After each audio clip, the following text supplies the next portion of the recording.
नमस्कार विद्यार्थी मित्रांनो, स्वागत आहे तुमचं आपल्या MPSC मॅन्युअल या यूट्यूब चॅनलवरती। तर आजचा क्वेश्चन डिस्कस करण्यापूर्वी आपला नेहमीचा आणि आपुलकीचा प्रश्न, कसे आहात सगळे? मजेत ना? आणि अभ्यास करताय ना? करायलाच पाहिजे, कारण की तुमच्यासाठी MPSC मॅन्युअलची टीम घेऊन आली आहे नवीन क्वेश्चन आन्सरची सिरीज, जी तुम्हाला मदत करेल तुमच्या MPSC मेन्सच्या प्रिपरेशनमध्ये। तर चला आपला आजचा क्वेश्चन डिस्कस करूया। तर आपला आजचा क्वेश्चन हा सुद्धा एथिक्स संदर्भात आहे। तर मी तुम्हाला सांगू इच्छितो की आपण यापूर्वी एथिक्सचे तसेच सिव्हिल सर्व्हिस संदर्भात आपण क्वेश्चन डिस्कस केले आहेत। तर मी तुम्हाला सजेस्ट करेल की तुम्ही अगोदर आपले जुने व्हिडिओज बघा, प्रिव्हियस लेक्चर्स बघा, जेणेकरून तुम्हाला एक लिंक लागेल, बरोबर? कारण की आजचा जो क्वेश्चन आहे ना, तो सुद्धा आपले जे प्रिव्हियस लेक्चर्स आहेत त्याच्यावरच डिपेंड आहे। आणि ज्यांना आजचा क्वेश्चनचा आन्सर समजणार नाही, तर त्यांचा फक्त एक आणि एकच प्रॉब्लेम होईल, तो म्हणजे त्यांनी प्रिव्हियस लेक्चर्स बघितलेले नसतील, बरोबर? तर मी तुम्हाला सजेस्ट करतो की तुम्ही प्रिव्हियस लेक्चर्स बघा, तर तुम्हाला या क्वेश्चनची एक नवीन आयडिया येऊन जाईल। तर चला आपला आजचा क्वेश्चन डिस्कस करूया।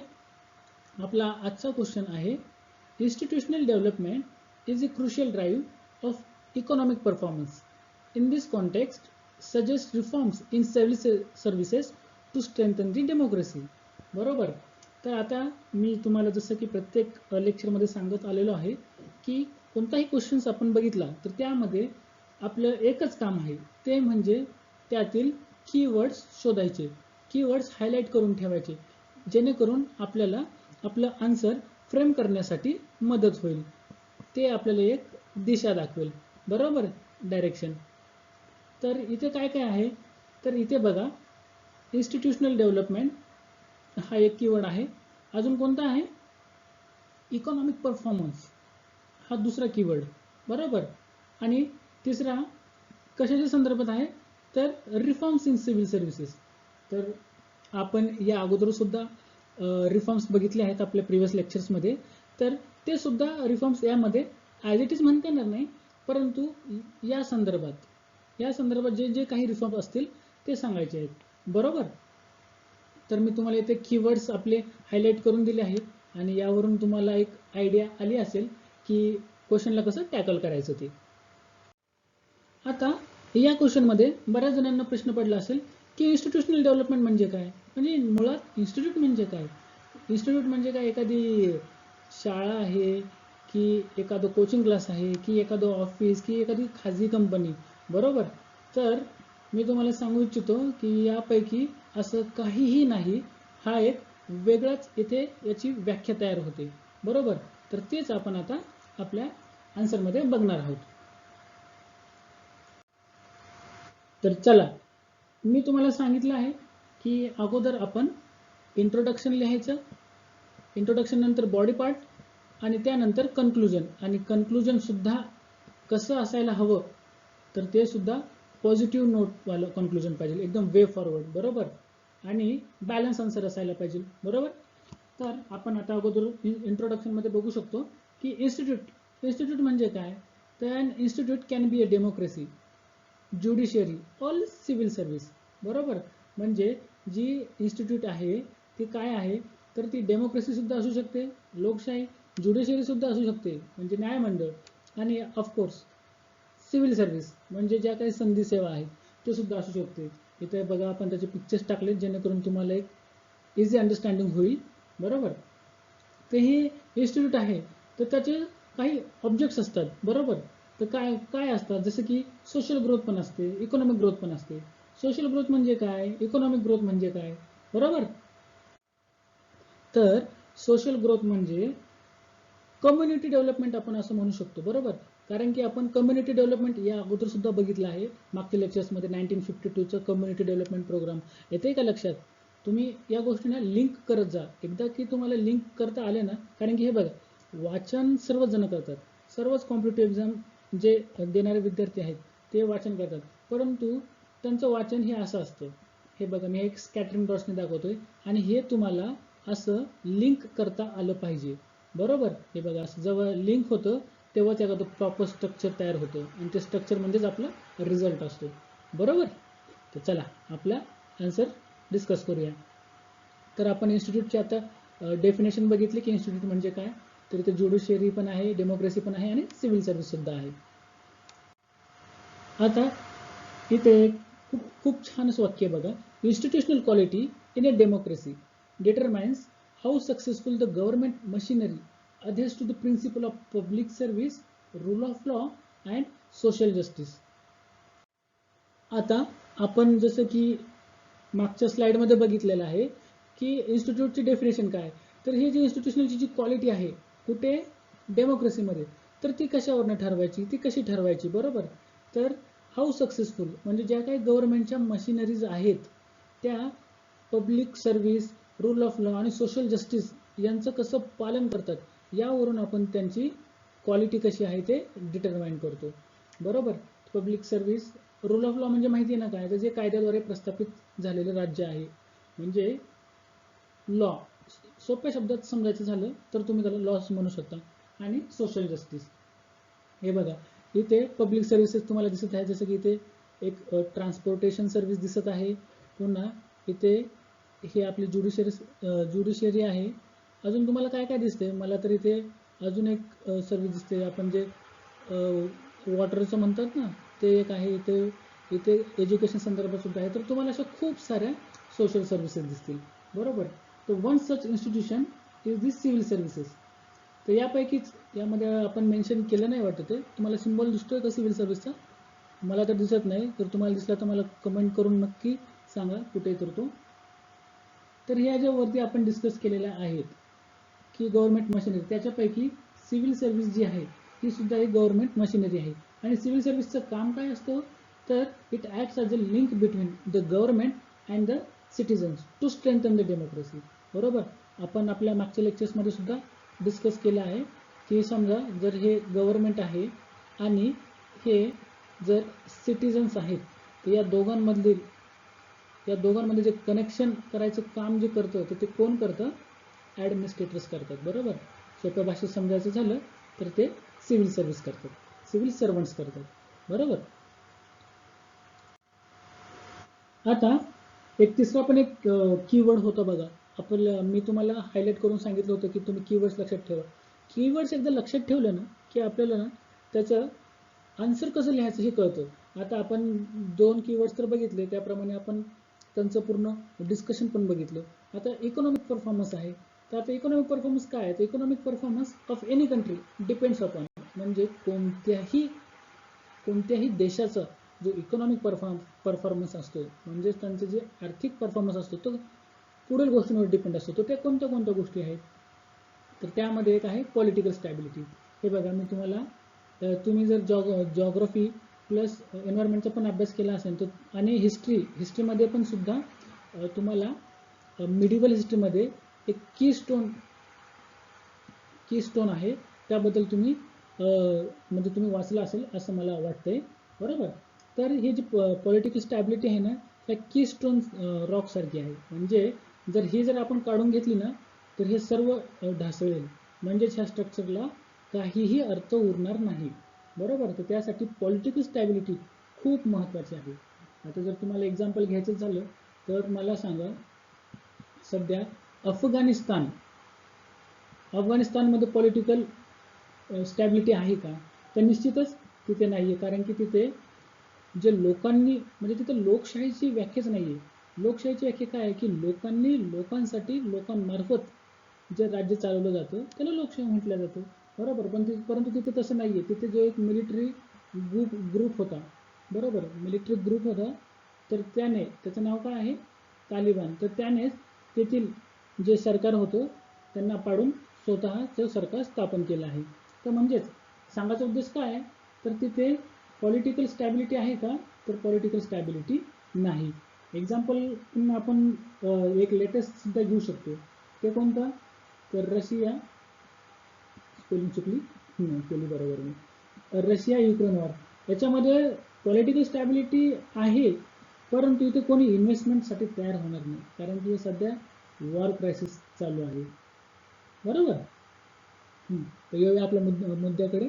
इकॉनॉमिक परफॉर्मन्स बद्दल आपण डिस्कस करत होतो. तर ते कशावर डिपेंड असतं, तर एक पहिले आपण पॉलिटिकल स्टॅबिलिटी जे आहे ते डिस्कस केलेलं आहे. त्याच्यानंतर दुसरा जो पॉईंट आहे तो आहे पॉलिसी फॉर्म्युलेशन. बरोबर. आता पॉलिसी फॉर्म्युलेशन म्हणजे ज्या काही पॉलिसी आहेत त्या कशा फ्रेम करायच्या. ऑब्विसली ते गव्हर्नमेंटच करतं, पण गव्हर्नमेंटला असिस्ट कोण करतं, तर ते आपले सिव्हिल सर्वंट्स करतात, ब्युरोक्रेट्स करतात, ॲडमिनिस्ट्रेटर्स करतात. बरोबर.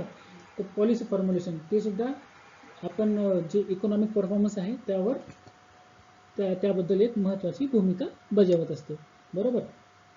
तर एक्झाम्पल बघूया आपलं की US चायना ट्रेड वॉर झालं होतं. आठवतं तुम्हाला मागील मला असं वाटते 2-2.5 वर्षापूर्वी US आणि चायना यांच्यामध्ये भयंकर ट्रेड वॉर झालं होतं. हे बघा, हे आहेत ट्रम्प आणि हे आहेत चायनाचे प्रेसिडेंट. त्यांना कोविडपासून पूर्ण जग ओळखतं, जिनपिंग. बरोबर. मला एक गोष्ट इथं नमूद करावीशी वाटते की जगाच्या इतिहासामध्ये या दिवशी 2 घटना घडल्या होत्या. कोणत्या दिवशी, तर मला असं वाटतं त्या दिवशी 8 नोव्हेंबर होतं. 8 नोव्हेंबर बहुतेक 2016 या दिवशी 2 गोष्टी घडल्या होत्या. एक म्हणजे अमेरिकेचे प्रेसिडेंट म्हणून डोनाल्ड ट्रम्प यांची निवड झाली होती, आणि दुसरीकडे आपल्या देशात एक महत्त्वाची गोष्ट घडली होती, महत्त्वाचा इव्हेंट झाला होता. कोणता होता, आणि तो म्हणजे डिमॉनिटायझेशन. बरोबर आहे ना तुम्हाला लक्षात, या गोष्टी असायलाच पाहिजे. तर चला आपल्या US चायना ट्रेड वॉरकडे येऊया आपण. तर त्या दोघांचं जेव्हा ट्रेड वॉर चालू होतं, त्यांचं काही टॅरिफ कमी करण्यावरून चालू होतं की आमच्या वस्तूवर तुम्ही एवढा टॅरिफ लावू नका, असं काहीतरी होतं ते समथिंग. बरोबर. तुम्ही त्याचा अभ्यास करून घ्या. जर नसेल तर मग मला कमेंट करून सांगा, मी तुम्हाला पुढच्या लेक्चर्समध्ये ते सांगून देईल. बरोबर.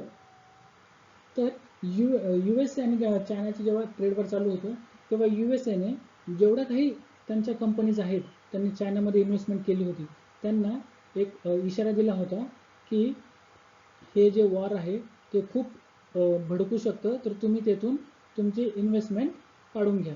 तर या भीतीने USAच्या जेवढ्या काही कंपन्या होत्या त्यांनी चायनामधून पुल आउट केलं, म्हणजे त्यांनी चायनामधून त्यांची इन्व्हेस्टमेंट काढली होती. तर आता त्यांनी चायनामधून इन्व्हेस्टमेंट काढली, याचा अर्थ ते कुठे ना कुठेतरी इन्व्हेस्टमेंट करतीलच ना, आणि याचाच फायदा आपल्या गव्हर्नमेंटने घेतला. आपल्या गव्हर्नमेंटने जे काही फॉरेन कंपनीज आहेत त्यांना भारतात इन्व्हेस्ट करण्यासाठी प्रोत्साहन दिलं, आणि ते प्रोत्साहन म्हणजे त्यांनी जे काही टॅक्सेस होते ते टॅक्सेसमध्ये लक्षणीय घट केली होती. बरोबर. आणि त्यामुळे इंडियामध्ये फॉरेन डायरेक्ट इन्व्हेस्टमेंट म्हणजे बाहेरच्या जेवढ्या काही कंपन्या होत्या त्या भारतामध्ये इन्व्हेस्टमेंट करतील अशी अपेक्षा व्यक्त केली होती. म्हणजेच सांगायचा उद्देश हा की इकॉनॉमिक परफॉर्मन्समध्ये पॉलिटिकल स्टॅबिलिटी तर महत्त्वाची आहेच, परंतु पॉलिसी फॉर्म्युलेशन सुद्धा महत्त्वाचे आहे. बरोबर. आणि तिसरं आहे ॲडमिनिस्ट्रेटिव्ह सिस्टीम. बरोबर. आता ॲडमिनिस्ट्रेटिव्ह स्ट्रक्चर कसं आहे आपलं, तर तुम्हाला सर्वात माहिती आहे की सर्वात वरती काय आहे, तर गव्हर्नमेंट ऑफ इंडिया. मग त्याच्या खाली काय आहे, स्टेट गव्हर्नमेंट. त्याच्यानंतर डिव्हिजनल सुरू होतात, मग आपले ग्रामपंचायत वगैरे सुरू होतात. म्हणजे एक असे एक स्ट्रक्चर आहे आपल्याकडे टॉप टू बॉटम. बरोबर. आता ते टॉप टू बॉटम आपण म्हणू शकत नाही, जर पॉलिटिक्सच्या जर भाषेत म्हणायचं झालं तर हे टॉप टू बॉटम नसून आपलं फेडरेशन आहे. बरोबर. म्हणजे प्रत्येकाला वेगवेगळ्या पॉवर्स दिलेल्या आहेत, परंतु येथे समजण्यासाठी आपण टॉप टू बॉटम ही कन्सेप्ट लावून घेऊया, म्हणजे समजून घेऊया. बरोबर. तर ह्या तीन गोष्टी इकॉनॉमिक परफॉर्मन्ससाठी महत्त्वाच्या असतात. कोणत्या कोणत्या, तर आपण पहिली कोणती डिस्कस केली आहे, तर पॉलिटिकल स्टॅबिलिटी. दुसरी कोणती केली आहे, तर पॉलिसी फॉर्म्युलेशन. आणि थर्ड वन कोणती आहे, तर ॲडमिनिस्ट्रेटिव्ह सिस्टीम. बरोबर. तर आता आपण बघितलं की पाठीमागचं जे इन्स्टिट्यूशनल डेव्हलपमेंट आहे त्यामध्ये कोणते कोणते पॅरामीटर्स होते, परंतु आता त्याच्यामध्ये हे जे सिव्हिल सर्वंट्स आहेत, आपले ब्युरोक्रेट्स आहेत, ते कसा रोल प्ले करतात, त्यांचा जो रोल आहे तो कसा इम्पॉर्टंट आहे, तर ते आपण आता समजून घेऊया.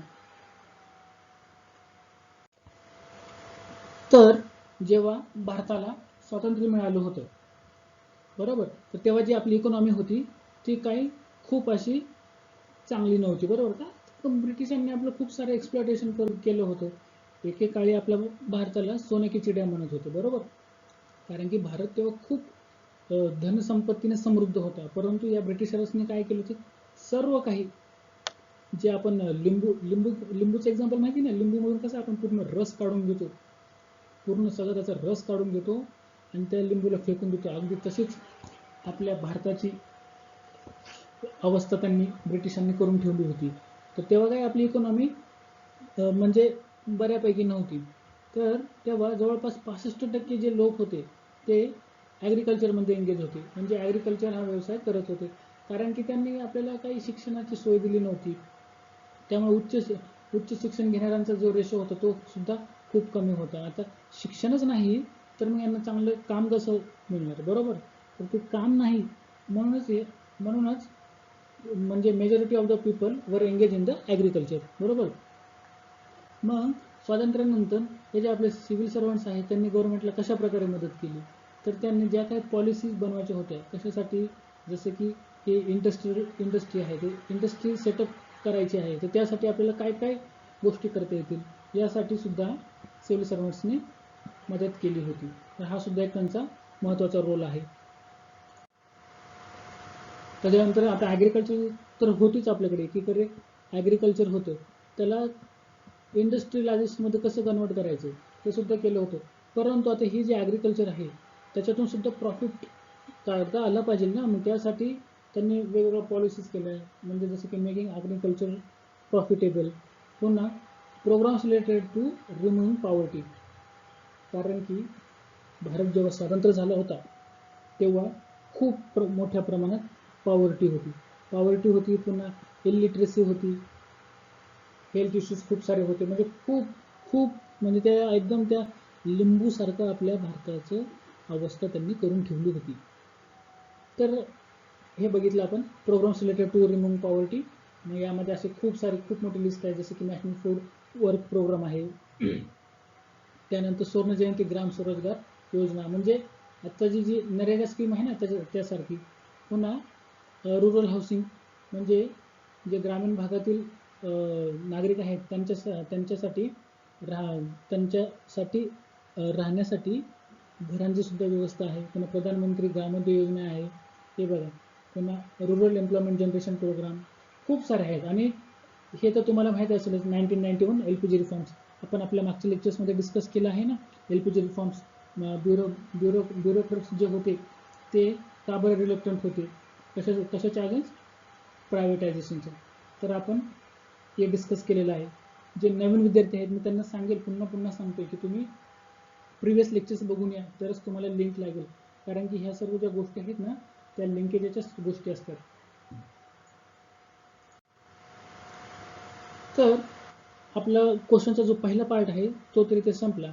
आता दुसरा पार्ट काय आहे, तर त्यांनी सांगितलं होतं की व्हॉट वर द रिफॉर्म्स, म्हणजे जे रिफॉर्म्स होते ते रिफॉर्म्स, मग त्या रिफॉर्म्समध्ये काय जे सजेशन करायला पाहिजे टू स्ट्रेंथन दी डेमोक्रेसी. तर आपण याआधी सुद्धा आपले जे रिफॉर्म्स आहेत ते प्रिव्हियस लेक्चर्समध्ये सुद्धा बघितले आहेत. तर आपण आता फक्त त्याचा ओव्हरव्ह्यू घेऊया. तर पहिलं एक रिफॉर्म आहे की रूल बुक ब्युरोक्रेसी, बरोबर. म्हणजे समजा ही त्यांची एक ब्युरोक्रेसी रूल बुक आहे, तर ते कोणतेही काम आलं तर ते डायरेक्ट या रूल्सकडे बोट ठेवतात. मी तुम्हाला एक एक्झाम्पल दिलं होतं मागच्या लेक्चर्समध्ये. कोणतं, ते समजा एक वृद्ध महिला निराधार आहे आणि तिला म्हाडाच्या स्कीमचा फायदा घ्यायचा आहे, बरोबर. परंतु तिच्याकडे डॉक्युमेंट्स नाहीत, तिला राहण्यासाठी तर घर पाहिजे. तर अशा परिस्थितीमध्ये जो काही ब्युरोक्रेट्स आहे त्याने त्या रूलकडे बोट न दाखवता, म्हणजे जर तुमच्याकडे हे डॉक्युमेंट्स नाही तर तिला डिस्क्वालिफाय न करता तिच्यासाठी ते डॉक्युमेंट्स कसे घेता येतील. ऑफकोर्स ती इलिजिबल पाहिजेच, परंतु तिच्याकडे ते डॉक्युमेंट्स नाहीत ना, तर ते डॉक्युमेंट्स मिळवण्यासाठी तिला कशा प्रकारे मदत करू शकतो. तर हे सुद्धा त्या ब्युरोक्रेट्सने केलं पाहिजे. म्हणजे सध्या जी परिस्थिती आहे ते रूल बुक आहे, ते रूल बुकवरून आपल्याला शिफ्ट होणं गरजेचं आहे. त्याच्यानंतर सेकंड जे आहे ते लॅक ऑफ स्पेशलायझेशन. तुम्हाला सर्वांना माहिती आहे की MPSC UPSCच्या परीक्षा देण्यासाठी मिनिमम क्वालिफिकेशन काय आहे, तर मिनिमम क्वालिफिकेशन हे डिग्री आहे, डिग्री फ्रॉम एनी स्ट्रीम, बरोबर.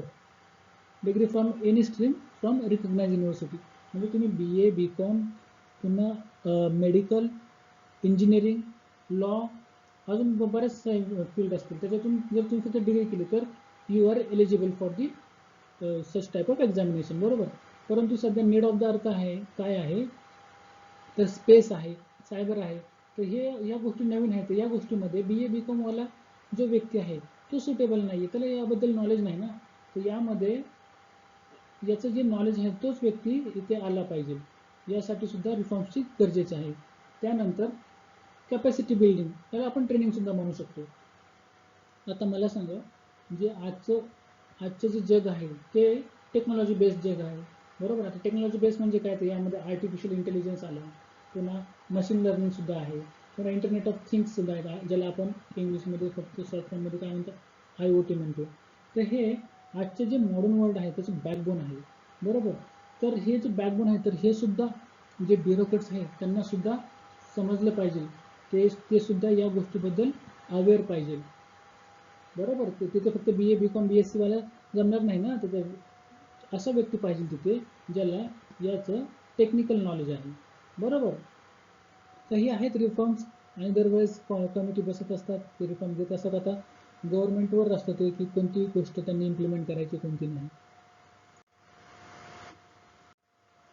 त्यानंतर आपण मागच्या लेक्चरमध्ये सुद्धा बघितलं होतं हे स्टेटस क्यूअस. स्टेटस क्यूअस म्हणजे काय आठवते का तुम्हाला? मी काय सांगितलं होतं की समजा ते हा ब्युरोक्रेट आहे आणि त्याने सर्व्हिस जॉईन केली, तर तो जेव्हा सर्व्हिसमध्ये येतो तर त्याला काय काय मिळतं, तर जॉब सिक्युरिटी मिळते, बरोबर. जॉब सिक्युरिटीसोबत अजून काय असते, तर त्याला पॉवरसुद्धा मिळते, बरोबर.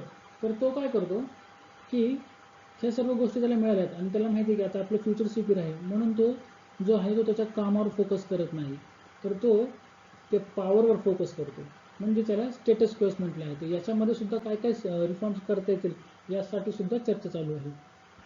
त्यानंतर कमिटमेंट टू पब्लिक सर्व्हिसेस, बरोबर. आता कमिटमेंट म्हणजे काही लॉयल्टी नाही टू दी सिनियर्स किंवा पॉलिटिशियन्स, बरोबर. तर ही एक ड्युटी आहे कोणासाठी, तर पब्लिकसाठी, कारण की नावच आहे ना पब्लिक सर्वंट म्हणून. तर जनतेसाठी नोकरी, पब्लिक सर्वंट. आणि जो पॉलिटिकल इंटरफरन्स आहे तो सुद्धा खूप मोठ्या प्रमाणात होत आहे, बरोबर. या पॉलिटिकल इंटरफरन्सवर तर आपण खूप डीपमध्ये डिस्कस केलं होतं, बरोबर. यासाठी काय रिफॉर्म्स करायचे आहेत, तर आपण एक नॅशनल सिव्हिल सर्व्हिस बोर्ड जे आहे त्याची सुद्धा रिकमेंडेशन केली होती, तर तुम्ही प्रिव्हियस लेक्चर बघून घ्या.